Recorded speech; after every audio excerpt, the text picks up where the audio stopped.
Hello दोस्तों, स्वागत है आप सभी का आपके अपने यूट्यूब चैनल पर। दोस्तों आज हम बात करेंगे लूसेंट की बुक इतिहास की, मध्यकालीन भारत की बुक की। ठीक है दोस्तों, इसमें जैसे हमने पहली बुक प्राचीन भारत कंप्लीट किया था, वैसे ही हमने इस बुक के द्वारा, लूसेंट बुक के द्वारा मध्यकालीन भारत भी कंप्लीट करेंगे। जिसके पास भी मध्यकालीन भारत एवं लूसेंट की बुक है वो टिक लगा लेना, जो मैं आपको पॉइंट बोलूँगा। नहीं है आपके पास, जहाँ कोई और है, भारत दर्पण है, तो भी आप वही पॉइंट टिक लगा लेना जो आपके एग्जामिनेशन पॉइंट ऑफ व्यू से इम्पोर्टेंट है।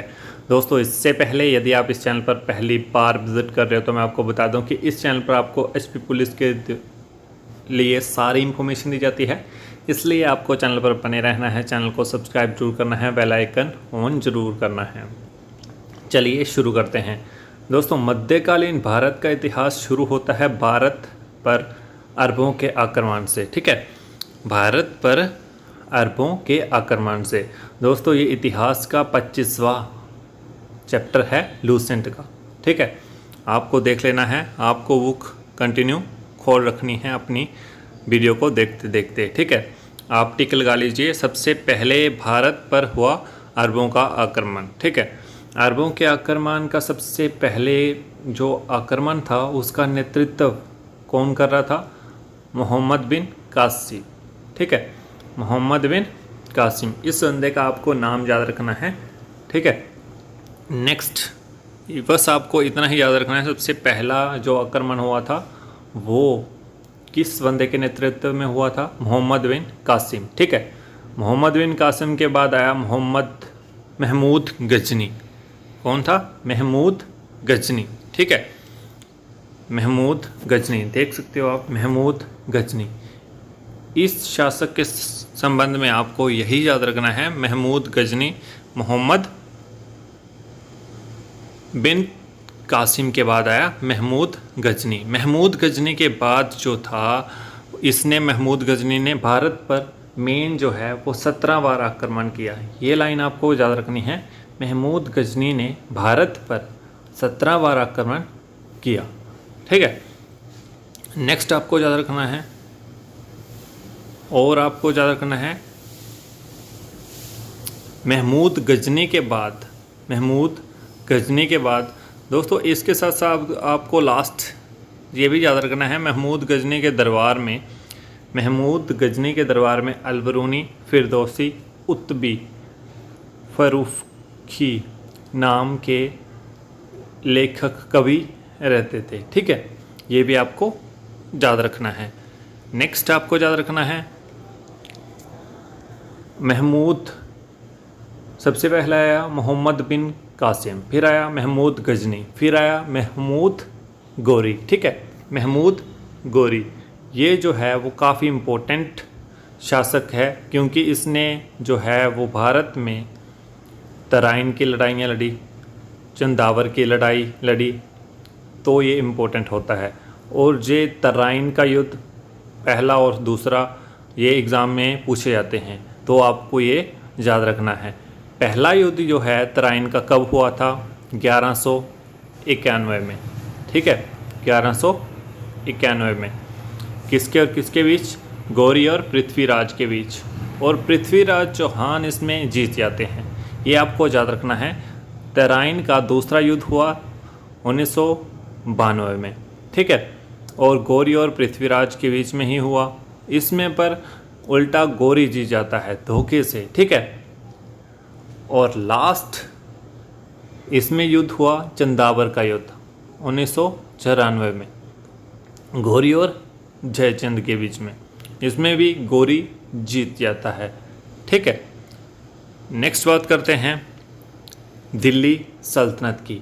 दोस्तों दिल्ली सल्तनत जो है वो मध्यकालीन भारत में काफ़ी इम्पोर्टेंट टॉपिक है। दिल्ली सल्तनत और मुग़ल साम्राज्य, दो ही ऐसे टॉपिक हैं जो ऐसे एग्ज़ाम में, कोई भी एग्ज़ाम हो, इसमें बार बार पुट होते हैं क्वेश्चन। दिल्ली सल्तनत और आपका मुग़ल साम्राज्य, दोनों के क्वेश्चन बार बार पुट होते हैं, इसलिए आपको इन्हें दो टॉपिक को अच्छी तरह करना चाहिए। ठीक है, दिल्ली सल्तनत के काफ़ी इम्पोर्टेंट क्वेश्चन हैं। आपको सबसे पहले याद रखना है गुलाम वंश। क्या याद रखना है?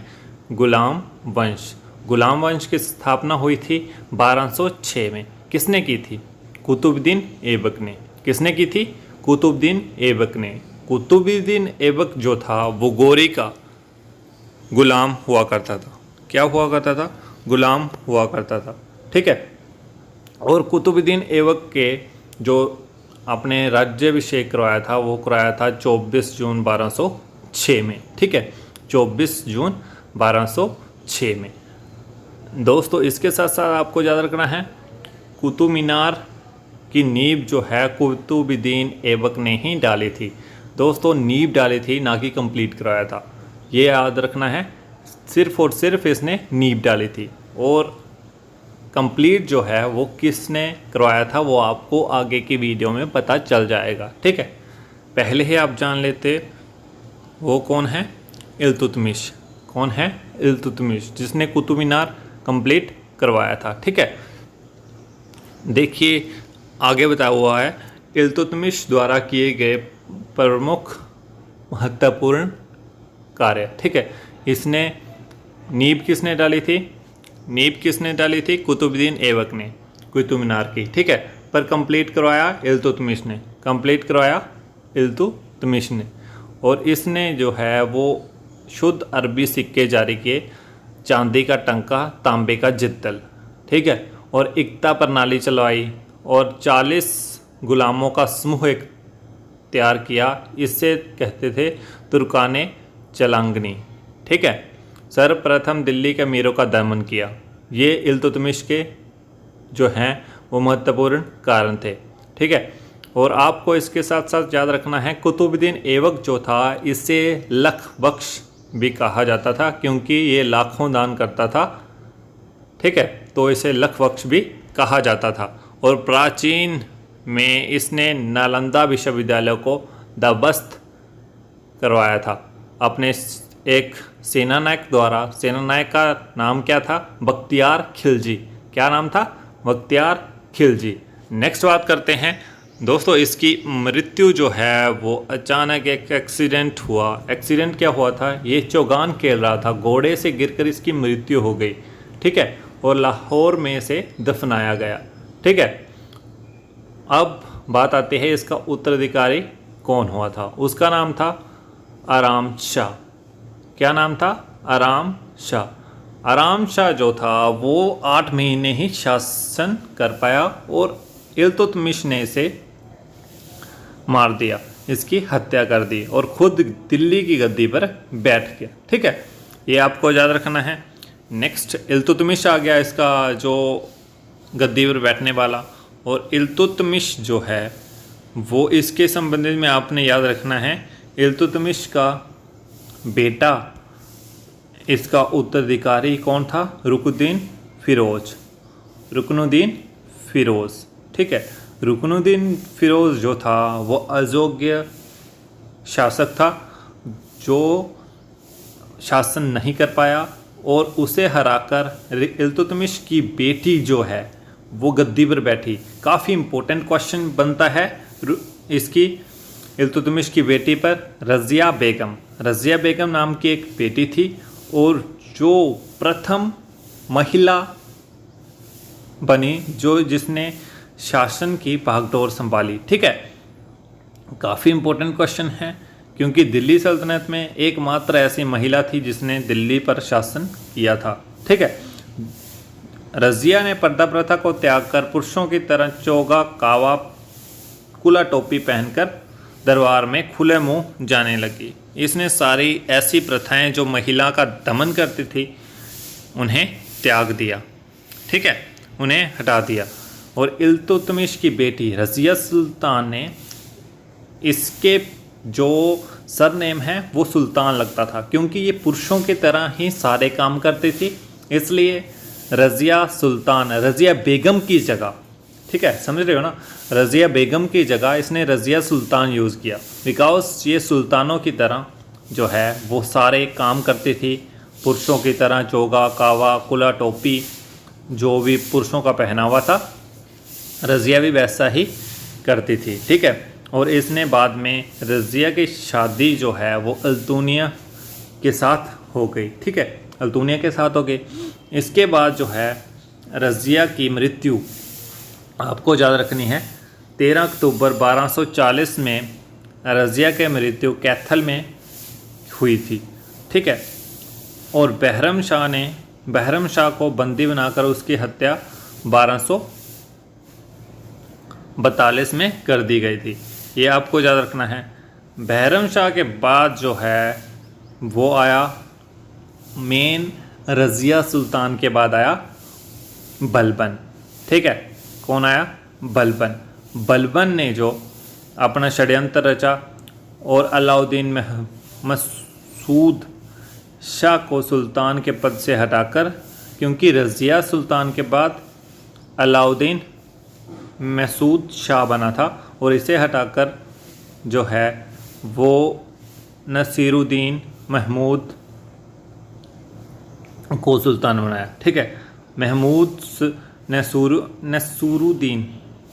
नसीरुद्दीन महमूद ऐसा सुल्तान था जो टोपी सीखकर अपना जीवन निर्वाह करता था, क्योंकि ये ऐसा ही बंदा था जो ऐसे काम करता था, ठीक है। बलबन का, क्योंकि इसके बाद बलबन ने अपनी पुत्री का विवाह नसीरुद्दीन महमूद के साथ किया, ठीक है। ये आपको याद रखना है। और बलबन का वास्तविक नाम क्या था? बहाउद्दीन, ठीक है। वह इल्तुतमिश का गुलाम था, वास्तविक में यही शासन कर रहा था, ठीक है, बलबन इल्तुतमिश और रज़िया के बाद, ठीक है। ये आपको याद रखना है। नेक्स्ट आपको क्या याद रखना है? राज दरबार में सिजदा और पावोस की शुरुआत जो है, इसने बलबन का मेन काम क्या था? बलबन का मेन काम क्या था? राज दरबार में सिजदा और पावोस प्रथा की शुरुआत बलबन ने की थी। दोस्तों, सिजदा और पावोस क्या चीज़ थी? सिजदा जो है वो सुल्तान के आगे किसी ने नज़रें उठाकर बात नहीं करनी, और पावोस क्या था? सुल्तान के पैरों को चूम कर जो है सुल्तान का रिस्पेक्ट करनी। ये प्रथा बलबन ने चलवाई थी, ठीक है। ये आपको याद रखना है। और नेक्स्ट है खिलजी वंश, गुलाम वंश सबसे पहला वंश, और नेक्स्ट आया खिलजी वंश, ठीक है। खिलजी वंश का संस्थापक कौन थे? ये आपको सबसे पहले इम्पोर्टेंट क्वेश्चन है, ये आपको याद रखना है। क्या नाम था? जलालुद्दीन फिरोज़ खिलजी, खिलजी वंश का संस्थापक था, ठीक है। ये आपको याद रखना है। जलालुद्दीन फिरोज़ खिलजी की हत्या जो है वो उसके ही भतीजे एवं दामाद दोनों एक ही था, अलाउद्दीन खिलजी, इसने कर दी थी, ठीक है। अलाउद्दीन खिलजी बैठा अब गद्दी पर। क्या डेट थी? 22 अक्टूबर 1296 में ये अलाउद्दीन खिलजी दिल्ली का सुल्तान बन जाता है। और अलाउद्दीन खिलजी का नाम आता था, शॉर्ट नेम आते एग्ज़ाम में, क्या है? अली और गुरशाप, इसके शॉर्ट नेम हैं। और ये पहला बंदा था अब तक दिल्ली सल्तनत में जिसने नकद वेतन दिया अपनी स्थायी सेना को, ठीक है। ये भी आपको याद रखना है। और घोड़े धाकने और सेना का हुलिया लिखने की प्रथा भी इसने ही अपने राज्य में स्टार्ट करवाई थी। ये भी आपको याद रखना है। काफ़ी इम्पोर्टेंट फैक्ट है जो है वो एग्ज़ाम में आते हैं, ये आपको याद रखना है। अलाउद्दीन खिलजी के बारे में और आपको बस इतना ही याद रखना है। और नेक्स्ट आपको याद रखना है, अलाउद्दीन खिलजी के बाद इसके शासक जो है वो बैठा मुबारक खां। कौन बैठा? मेन शासक मुबारक खां, ठीक है। मुबारक खान का क्या चक्कर था दोस्तों? कभी कभी ये मुबारक खां स्त्रियों का बस्तर पहनकर दरबार में आता था, ठीक है। ये स्त्रियों का काफ़ी जो है वो शौक़ था इसे, और हमेशा स्त्रियों के ही बीच में रहता था। और इसने जो है खलीफा की उपाधि भी धारण की थी। ये क्वेश्चन आता है बार बार, मुबारक खां ने खलीफा की उपाधि भी धारण की थी। क्वेश्चन इस प्रकार से आएगा, दिल्ली सल्तनत में खलीफा की उपाधि किसने धारण की थी? आपने लिखना है मुबारक खां। ठीक है। नेक्स्ट वंश आता है, पहला आया गुलाम वंश, फिर आया खिलजी वंश, फिर आया तुगलक वंश। तुगलक वंश चलता है 1320 से 1398 के बीच। ठीक है।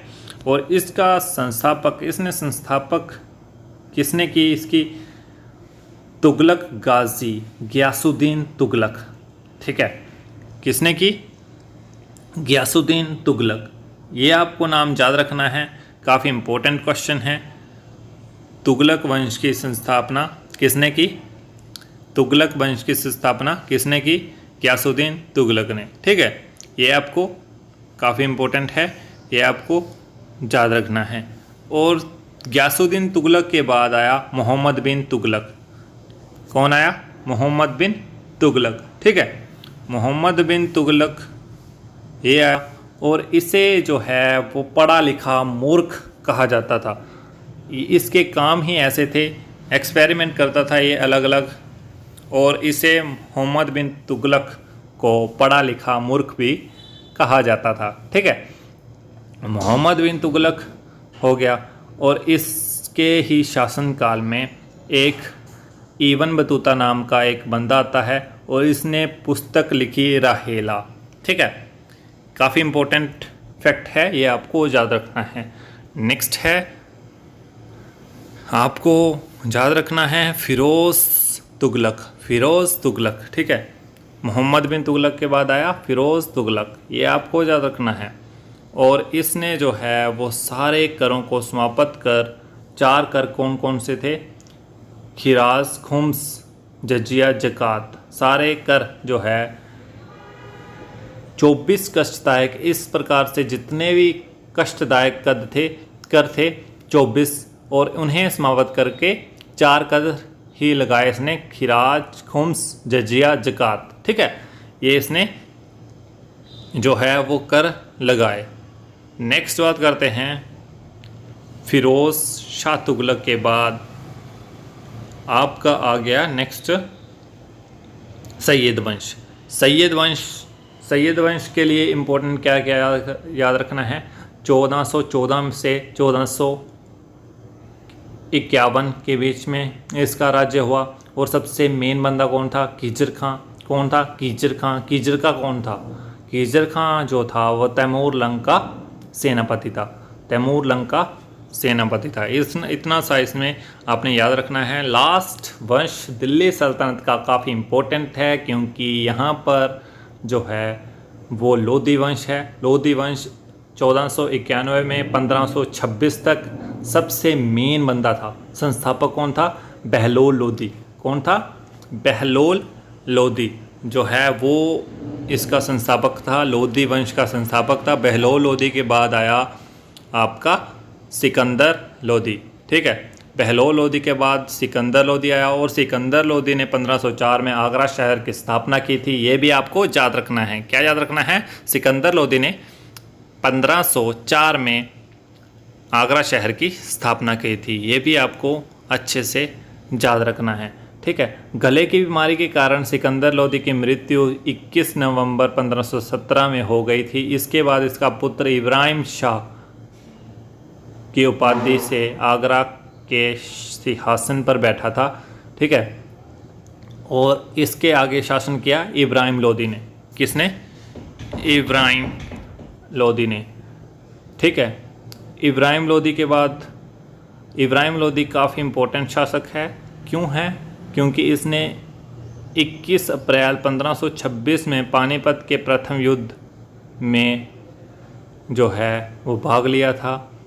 किसमें हुआ था? पानीपत का प्रथम युद्ध जो है इब्राहिम लोधी और बाबर के बीच में हुआ था, और इस युद्ध में इब्राहिम लोधी हार गया था, और इसकी हार से ही जो है वो मुग़ल साम्राज्य की स्थापना हुई थी 1526 में। ये आपको याद रखना है। ठीक है। नेक्स्ट आपको याद रखना है दोस्तों, इसके साथ साथ साउथ में साम्राज्य, आपको विजयनगर साम्राज्य नाम का साम्राज्य जो है वो काफ़ी इम्पोर्टेंट है, ये भी याद रखना है।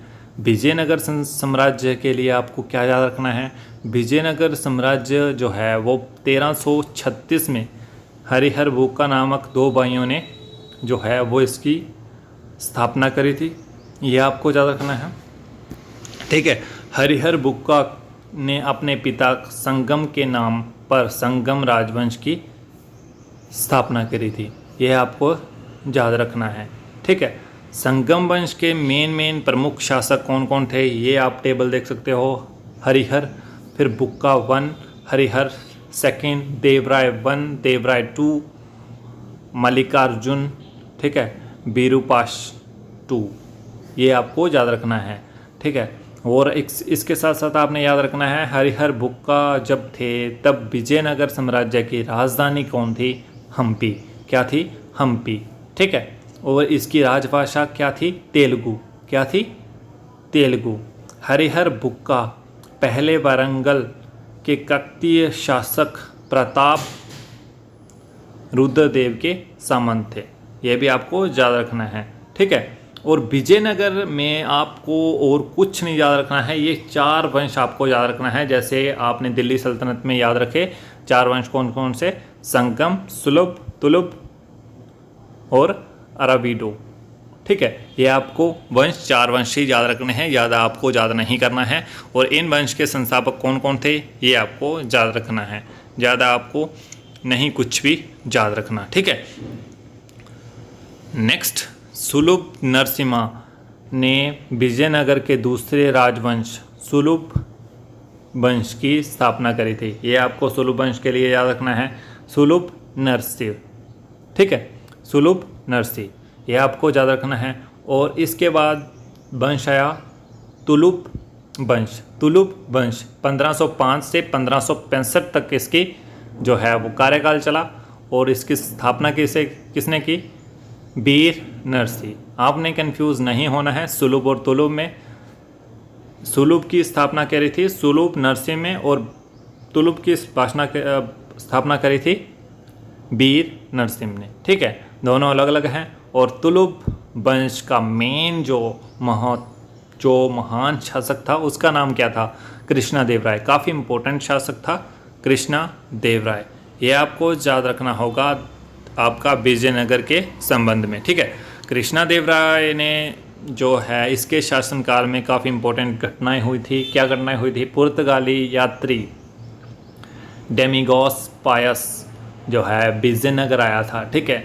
किसके कार्यकाल में, कृष्णा देव राय के कार्यकाल में। यह आपको याद रखना है। और कृष्णा देव राय के दरबार में तेलुगु साहित्य के 8 सर्वश्रेष्ठ कवि रहते थे। उन्हें अष्टदिग्गज भी कहा जाता था। ये आपको याद रखना है, ठीक है। और इसके शासनकाल में तेलुगु साहित्य का क्लासिक युद्ध भी कहा गया है, ठीक है। ये आपको याद रखना है आपने कृष्णा देव राय के कार्यकाल में। और तलिकोटा का युद्ध मेन है इसमें, आपने ये याद रखना है तलिकोटा का युद्ध में विजयनगर का नेतृत्व राम राय ने किया था। ये आपको तलिकोटा युद्ध के बारे में याद रखना है, ठीक है। तलिकोटा का युद्ध कब हुआ था ये भी आपको याद रखना है। तलिकोटा का युद्ध काफ़ी इम्पोर्टेंट है। क्या है युद्ध का नाम, तलिकोटा का युद्ध। कब हुआ था, 23 जनवरी 1565 में इसका युद्ध हुआ था, ठीक है। और इसके साथ ही इसके कारण ही विजयनगर का पतन हुआ था। ये भी आपको याद रखना है। विजयनगर का चौथा राजवंश आपको याद रखना है अराविडो वंश। अराविडो वंश, ठीक है। क्या है वंश का नाम, अराविडो वंश। और तिरुमल ने इसकी स्थापना करी थी। तिरुमल ने इसकी स्थापना करी थी। ये भी आपको याद रखना है। ज़्यादा आपको बिल्कुल इसमें पूरा पढ़ने की आवश्यकता नहीं है। बेशक आपके पास लूसेंट है, फिर भी आपको सिलेक्टिव स्टडी ही करवानी है हमने, ठीक है। नेक्स्ट आपका आता है बहमनी साम्राज्य। क्या है, बहमनी साम्राज्य। बहमनी साम्राज्य में आपने मेन याद क्या क्या रखना है, मोहम्मद बिन तुगलक के शासनकाल में इसका जो है वो शासनकाल किसका था, मोहम्मद बिन तुगलक का। दिल्ली सल्तनत में मोहम्मद बिन तुगलक राज कर रहा था। और दक्षिण में कौन राज कर रहा था, 1347 में हसन गंगू नाम का व्यक्ति ने बामनी राज्य की स्थापना करी थी। हसन गंगू नामक व्यक्ति ने बामनी साम्राज्य की स्थापना करी थी। ये सारे जो है वो साम्राज्य साउथ में चल रहे थे, ठीक है, ये आपको याद रखना है। और इसकी राजधानी क्या नाम था? गुलमबर्गा। क्या है? गुलमबर्गा, ठीक है। और राजभाषा मराठी। क्या? मराठी, ठीक है। ये आपको इतना सा याद रखना है, ज़्यादा बिल्कुल नहीं पढ़ना है। फिर जो है वो दिल्ली सल्तनत के बाद मेन जो है विजयनगर और बामनी तो ऐसे ही थे, बिकॉज ये दक्षिण में राज कर रहे थे। और दिल्ली सल्तनत को सीधे सीधे टक्कर किसने दी थी? मुग़ल साम्राज्य ने। बाबर ने, आपने देखा ही होगा, इब्राहिम लोदी को हराकर बाबर ने पानीपत के प्रथम युद्ध में अपने साम्राज्य मुग़ल साम्राज्य की स्थापना करी थी, ठीक है। ये आपको याद रखना है। मुग़ल साम्राज्य का संस्थापक कौन हुआ? फिर बाबर, ठीक है। क्या नाम है? बाबर नाम का व्यक्ति जो है मुग़ल साम्राज्य की स्थापना करता है, ठीक है। बाबर के संबंध में आपने क्या क्या याद रखना है? सबसे पहले मेन युद्ध आपको पानीपत का प्रथम युद्ध बाबर के संबंध में याद रखना होगा। क्या है? प्रथम युद्ध इब्राहिम लोदी और बाबर के बीच में हुआ, जिसमें बाबर प्रथम में ही विजय हो गया, ठीक है, ये आपको याद रखना है। और बाबर के पिता का नाम क्या था? उमर शेख मिर्ज़ा। क्या नाम था? उमर शेख मिर्ज़ा, ठीक है। और बाबर ने 1507 में बादशाह की उपाधि धारण की, ठीक है। और इसके पुत्र कौन कौन थे? पुत्र कौन कौन थे? हुमायूं, कामरान, अस्करी, हिरदास। क्या था? हुमायूं, कामरान, अस्करी, हिरदास। बाबर ने भारत पर कुल 5 बार आक्रमण किया था, ठीक है। बाबर ने कुल 5 बार आक्रमण किया था। और बाबर जो है प्रथम युद्ध अपना पानीपत का प्रथम युद्ध किस प्रकार से जीता था? क्योंकि इसने तुगलमा युद्ध नीति का प्रयोग किया था। इसने तोपखाने का, तोहफों का प्रयोग किया था। बिकॉज तोहफों का नॉलेज जो इब्राहिम लोदी को इतना नहीं था, वो तोहफों का नॉलेज उसे ना होने की बजाय वो हार गया था, ठीक है। और इसके जो बाबर के प्रमुख युद्ध के बारे में बात करते थे, कौन कौन इसमें युद्ध लड़ा और किसमें ये पूरे युद्ध जितने भी लड़े इसने वो विजय रखा। क्या नाम था? पानीपत का प्रथम युद्ध इब्राहिम लोदी और बाबर के बीच में। ये आपको याद रखना है, डेट्स पूछ ली जाती है। 21 अप्रैल 1526 में। फिर नेक्स्ट खानवा का युद्ध 17 मार्च 1527 में राजा सांगा और बाबर के बीच में। चंदेरी का युद्ध 29 जनवरी 1528 में मेदिनी राय और बाबर के बीच। घाघरा का युद्ध 6 मई 1529 में अफगानों और बाबर के बीच, ठीक है। ये आपको याद रखना होगा। हुमायूं ने कहनूरी हीरा ग्वालियर के दिवंगत राजा विक्रमजीत के परिवार से प्राप्त किया था। ये भी आपको याद रखना है, ठीक है। बाबर के बाद आया इसका जो है शासन के बाद, बाबर के शासन के बाद शासन किसने किया? हुमायूं ने। किसने किया? हुमायूं ने, ठीक है। ये आपको याद रखना है। और बाबर की जो मातृभाषा कौन सी? तुर्की। कौन थी? तुर्की। दोस्तों, बाबर का जो अपना आत्मकथा है उसका क्या नाम था? बाबरनामा। और किस में लिखी थी? तुर्की में, ठीक है। और बाद में इसका अनुवाद फारसी में करवाया था। और किसने किया था? अब्दुल रहीम खाने खाना ने। अब्दुल रहीम खाने खाना ने। ये आपको याद रखना है, ठीक है। और नेक्स्ट आपको याद रखना है बाबर के संबंध में। बाबर के संबंध में आपको याद रखना है इसका जो उत्तराधिकारी कौन था? हुमायूं। उत्तराधिकारी कौन था? हुमायूं। और हुमायूं ने राज 1530 से 1556 के बीच में क्या रहा था, ठीक है। इसका पूरा नाम क्या था? नसीरुद्दीन हुमायूं। नसीरुद्दीन हुमायूं। गद्दी के बैठने के बाद पहले हुमायूं बदखां शाह का सूबेदार हुआ करता था, ठीक है। ये आपको याद रखना है। 1533 में हुमायूं ने दीन पनाह नामक एक नए नगर की स्थापना की। क्या नाम था? दीन पनाह। बाद में इसी में इसकी मृत्यु हो गई थी, ठीक है। चौसा का युद्ध 25 जून 1539 में हुआ था। किसमें? शेर शाह और हुमायूं। शेरशाह सूरी साम्राज्य का संस्थापक था। शेरशाह सूरी इसका पूरा नाम था। ठीक है, इसमें कौन जीता है? शेरशाह सूरी जीत जाता है, विजय रहा। ठीक है, चौसा के युद्ध में। बाद में हुआ बिलग्राम का युद्ध या कन्नौज का युद्ध।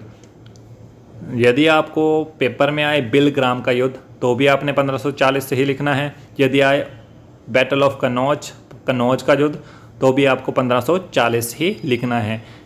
हुमायूं और शेरशाह के बीच में हुआ था। ठीक है, ये आपको याद रखना है। नेक्स्ट आपको याद रखना है हुमायूं के बीच में हुमायूं ने कौन कौन से युद्ध लड़े थे? देवरा, चौसा, बिलग्राम और सरिंद का युद्ध लड़ा था। और इसने डेट आपको याद रखनी है। देवरा लड़ा था 1531 में, चौसा 1539, बिलग्राम 1540, सरहिंद का युद्ध 1555 में। 1 जनवरी 1556 में दीने पनाह नामक आपको बताया था, इसने ही स्थापना करी थी इसकी, और इसी में इसकी मृत्यु हो गई थी सीढ़ियों से गिरने के बाद। ठीक है, और हुमायूं की जो कथा इसमें पूरा इसके बारे में लिखी थी वो कौन था लिखने वाला? गुलबदन बेगम ने। ठीक है, हुमायूं नामा की रचना करी थी गुलबदन बेगम ने। नेक्स्ट आपको याद रखना है शेरशाह, जिसने सूरी साम्राज्य की स्थापना करी थी और हुमायूं को हराया था। इसने राज करा 1540 से 1555 के बीच, 1545 के बीच, 1540 से 1545, टोटली 5 साल इसने राज किया।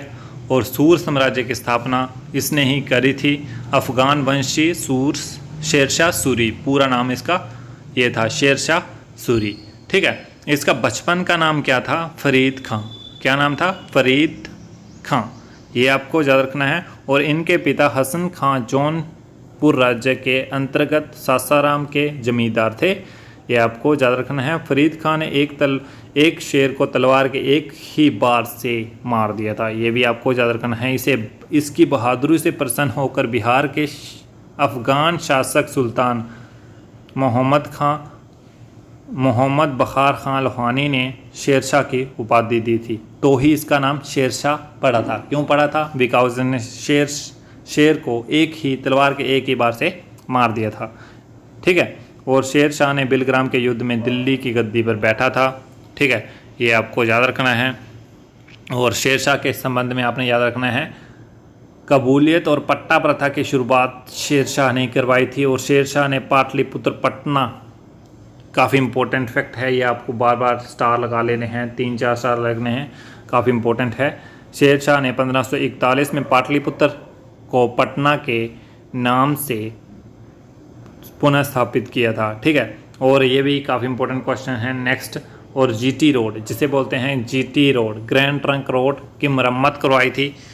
ऐसे क्वेश्चन आता है, ग्रैंड ट्रंक रोड की मरम्मत करवाने वाला शासक दिल्ली का कौन था? शेरशाह सूरी। कौन था? शेरशाह सूरी। शेरशाह सूरी और हुमायूं के बाद आता है अकबर, काफ़ी इंपॉर्टेंट शासक है। मेन जो दिल्ली सल्तनत का शासक है वो यही है, अकबर। क्या नाम है? अकबर। ठीक है, और अकबर के संबंध में आपने याद रखना है, सम्राट अकबर का जन्म 15 अक्टूबर 1542 को हिमदा बानो बेगम के गर्भ में अमरकोट के राणा बीर साल के महल में हुआ था। ठीक है, बिकॉज हुमायूं जो है वो तब इसमें अमरकोट के राणा बीर साल के महल में शरण ली हुई थी। बिकॉज इसे जो है वो शेरशाह सूरी ने हरा दिया था। वो इधर उधर भटक रहा था, तो ही इसे अमरकोट के राणा बीर साल के महल में शरण दी गई थी इसके बीर साल के द्वारा, तो ही यहाँ अकबर का जन्म हुआ था। नहीं तो दिल्ली में ही इसके मेन राज्य में, यहाँ इसके पिता बाबर ने राज किया था, वहाँ ही अकबर का जन्म होना था। ठीक है, बट हुमायूं शेरशाह सूरी से हार गया था, तो इसे इधर उधर भटकना पड़ा था, तो ही अकबर का जन्म बाहर हुआ था, अमरकोट में हुआ था। ठीक है, अमरकोट का इसका जहाँ पर इसका जन्म हो गया। और अकबर के बचपन का नाम क्या था? जल्लाल। क्या नाम था? जल्लाल। ठीक है, अकबर का राज्याभिषेक हुआ पंजाब के कलानौर नामक स्थान में, इसका जो है वो अकबर का राज्याभिषेक हुआ। ये भी आपको याद रखना है। और अकबर का जो संरक्षक कौन था हुमायूं के बाद? विकाओ से हुमायूं जो है सीढ़ियों से गिरकर मर चुका था, उसकी मृत्यु हो चुकी थी। और इसका संरक्षक जो है वो बैरम खां बना था। बैरम खां, इसने ही अकबर को लड़ाइयाँ लड़नी सिखाई। जो भी था इसे जो है वो अकबर क्या नाम देता था? खानी बाबा नाम से पुकारता था अकबर। और इसके दादा बाबर ने लड़ा था पानीपत का पहला युद्ध और इसने लड़ा पानीपत का दूसरा युद्ध। किसने और किसमें लड़ा था? किसके और किसके बीच में हुआ था? अकबर और हेमू के बीच में। किसमें और किसमें? अकबर और हेमू के बीच में जो है पानीपत का दूसरा युद्ध हुआ था। और बैरम खां जो है वो इसका साथ दे रहा था इस युद्ध में। ये आपको याद रखना है मेन युद्ध। और आपको याद क्या रखना है? हल्दी घाटी का युद्ध। हल्दी घाटी का युद्ध 18 जून 1576 में मेवाड़ के शासक महाराणा प्रताप और अकबर के बीच हल्दी घाटी का युद्ध हुआ। काफ़ी खून खराबे वाला युद्ध था ये पूरे इतिहास का, हल्दी घाटी का युद्ध। ठीक है, इस युद्ध में अकबर ने विजय प्राप्त की थी। विजय हुआ था अकबर। और इस युद्ध में मुगल सेना का नेतृत्व कौन कर रहा था? मान सिंह और आसफ खां। ठीक है, और अकबर का सेनापति, मेन सेनापति कौन था? मान सिंह। ये आपको याद रखना है। और हल्दी घाटी के युद्ध के समय कुंभलगढ़ राणा प्रताप की राजधानी थी। ठीक है, कुंभलगढ़ राणा प्रताप की राजधानी थी। ये आपको याद रखना है। और महाराणा प्रताप की मृत्यु जो है 51 वर्ष की उम्र में 19 जनवरी 1597 में एक सख्त धनुष की प्रत्यंचा चढ़ाते हुए अंदरूनी चोट लगकर हो गई थी। ठीक है, वो प्रत्यंचा चढ़ा रहे थे धनुष की और इनकी मृत्यु हो जाती है 1597 में। ठीक है, ये आपको याद रखना है। और अकबर ने जो है वो दीन इलाही नामक धर्म का जो है वो महान प्रधान पुरोहित बनता है अकबर। ठीक है, ये आपको याद रखना है। और दीन इलाही धर्म स्वीकार करने वाला प्रथम अंतिम हिंदू शासक कौन बना था? बीरबल। ठीक है, बीरबल और अकबर के बारे में आपको पता ही होगा। और बीरबल ने ही दीन इलाही नामक धर्म की स्वीकार करने वाला पहला और अंतिम शासक बना था। और अकबर के दीवान राजा टोडरमल, ठीक है, टोडरमल थे। और इसके संगीतकार कौन थे दरबार में? तानसेन। कौन थे? तानसेन। ये भी आपको याद रखना है। ठीक है, और अकबर के मेन जो है वो 9 जो है वो रतन जम्स भी बोलते हैं इंग्लिश में। 9 रतन जो थे इसके दरबार में थे, काफ़ी इम्पोर्टेंट बंदे थे। पहला था अबुल फजल, फिर फैज़ी, तानसेन, बीरबल, टोडरमल, राजा मान सिंह, अब्दुल रहीम खाने खाना जिसने बाबरनामा की तुर्की से फारसी में रचना करी थी। ठीक है, फ़कीर अज़ीउद्दीन, फिर मुल्ला दो प्याज़ा। ये आपको याद रखना है ट्रिक के साथ। बात बात पे MDH। क्या है ट्रिक? बात बात पे MDH। B से बिरबल, A से अब्दुल, फिर T से टोडरमल, फिर बात से B से आ गया दौर जो है वो अब B से आ गया बिरबल।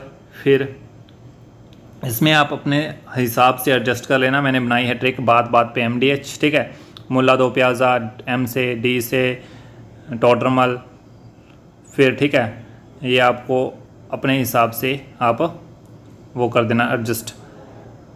बात बात पे MDH बना लेना। ये नाम है सभी के और इसमें ये फिट कर देने हैं। ठीक है, अभी मैं फिट करने लगा तो आपका टाइम ज़्यादा वेस्ट होगा, तो आपको जो है वो खुद ही लगा लेना है। ट्रिक मैंने बना रखी है बात बात पे MDH और अपना जो है वो इसमें ट्रिक में फिट कर लेना। फिर नेक्स्ट है अबुल फजल ने बाबरनामा की रचना करी थी। ठीक है, अबुल फजल ने बाबरनामा बाबर नामा नामक ग्रंथ की रचना करी थी। वह दीन इलाही धर्म का मुख्य पुरोहित था। ठीक है, ये आपको याद रखना है। नेक्स्ट आपको क्या क्या याद रखना है, आपका जो है वो बुलंद दरवाज़ा का निर्माण भी अकबर ने करवाया था। ये भी आपको याद रखना है, बुलंद दरवाज़ा का निर्माण भी अकबर ने करवाया था। 4 बाग बनाने की परंपरा अकबर ने ही स्टार्ट करी थी। ये भी आपको याद रखना है। ठीक है, अकबर के बाद राज किया जहांगीर ने। अकबर के बाद राज किया जहांगीर ने। ठीक है, अकबर का उत्तराधिकारी कौन था? सलीम। सलीम को ही जहांगीर बोला जाता है। सलीम को ही जहांगीर बोला जाता है। सलीम का जन्म कब हुआ था? 30 अगस्त 1569 में इसका जन्म हुआ था। ठीक है, अकबर ने अपने पुत्र का नाम सलीम सूफी संत शेख सलीम चिश्ती के नाम पर रखा था। ठीक है, ये भी आपको याद रखना है। और जहांगीर को न्याय की जंजीर भी के लिए भी याद किया जाता है। ये भी आपको याद रखना है। नेक्स्ट, खुसरो की सहायता के करने के कारण जहांगीर ने सिखों के 5वें गुरु अर्जन को फांसी दिलवाकर हत्या करवा दी थी।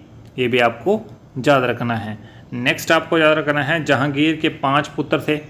जहांगीर के 5 पुत्र थे, खुसरो, परहेज, खुरम, शायर, शहरयार, फिर जहांदर।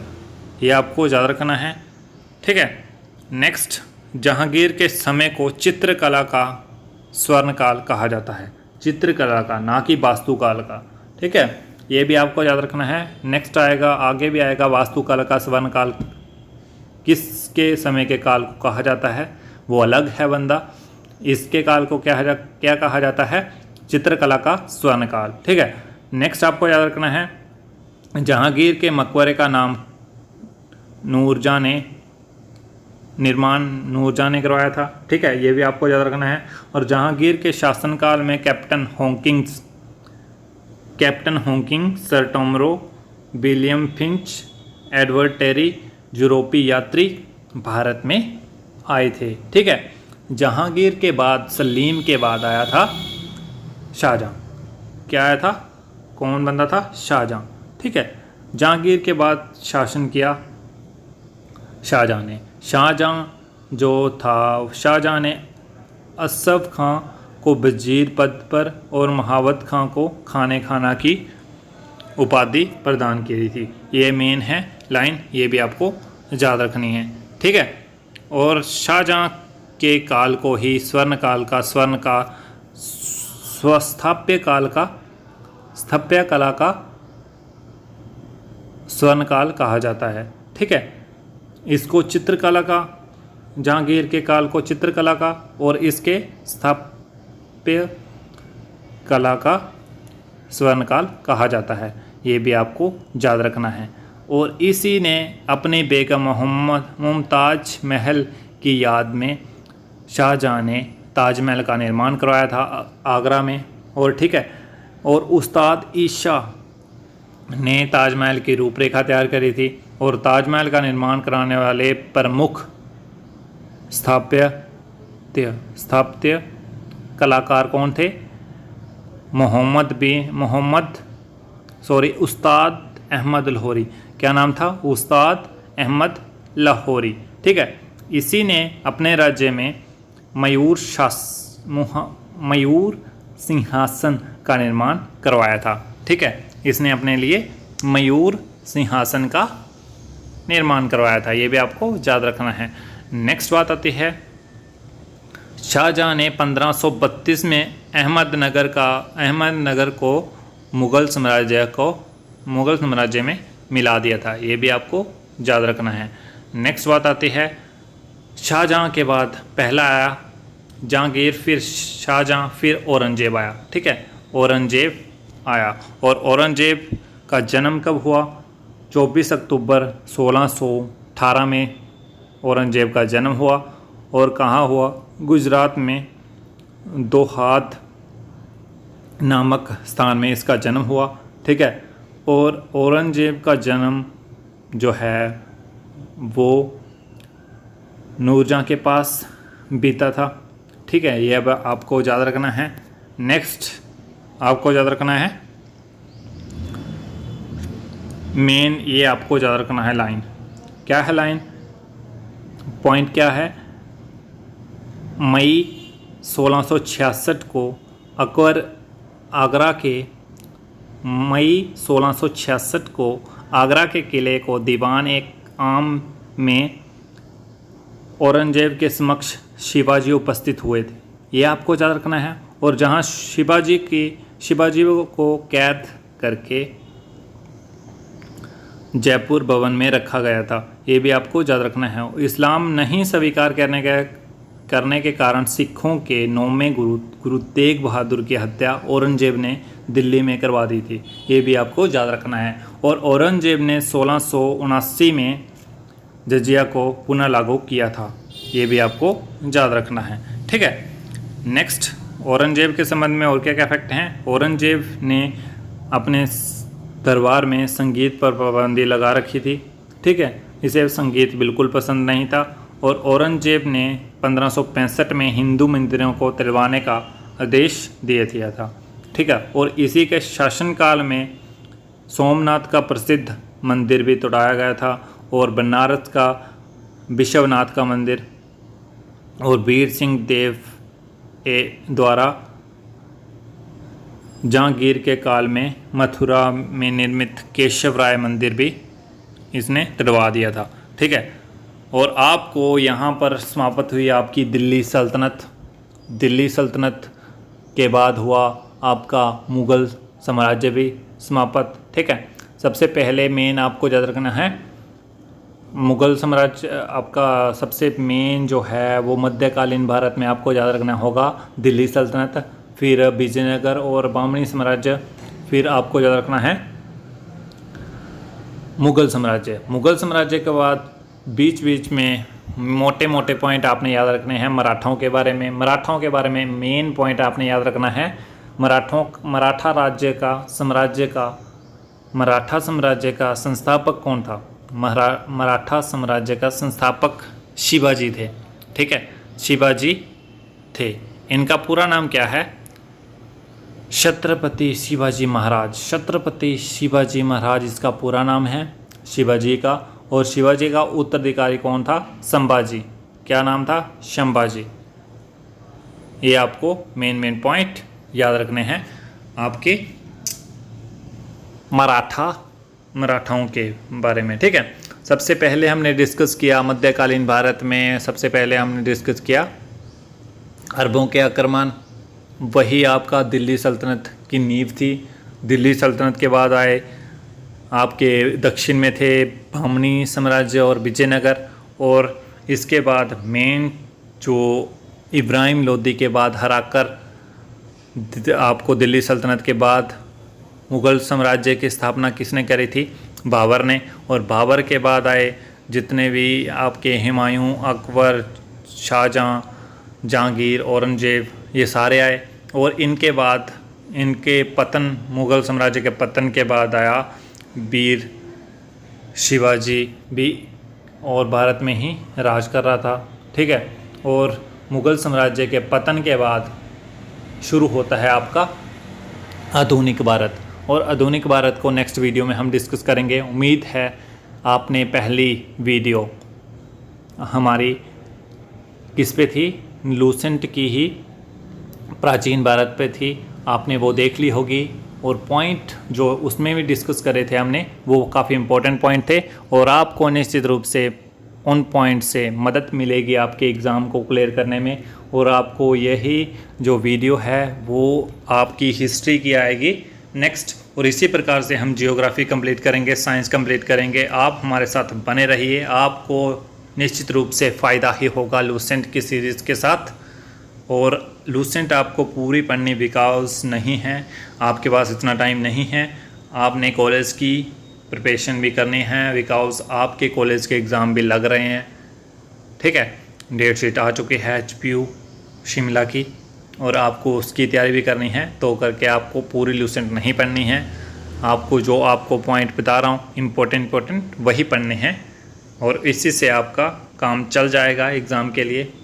यदि आप पॉइंट जो भी हमने डिस्कस किए इस वीडियो में, पहली वीडियो में, यदि आपने वो पहली वीडियो नहीं देखी है, अगर आप इस चैनल पर पहली बार विजिट कर रहे हो तो आपको जो है वो पहली वीडियो देखनी चाहिए।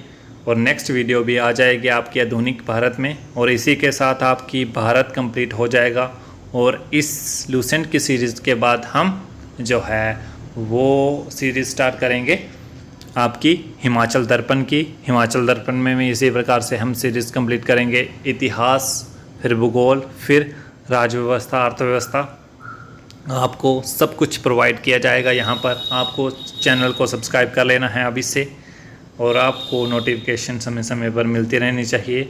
आपको निश्चित रूप से आपकी सिलेक्शन इस बार पक्की होगी, जितने भी हमारे हिमरक्षक फैमिली के मेंबर्स हैं।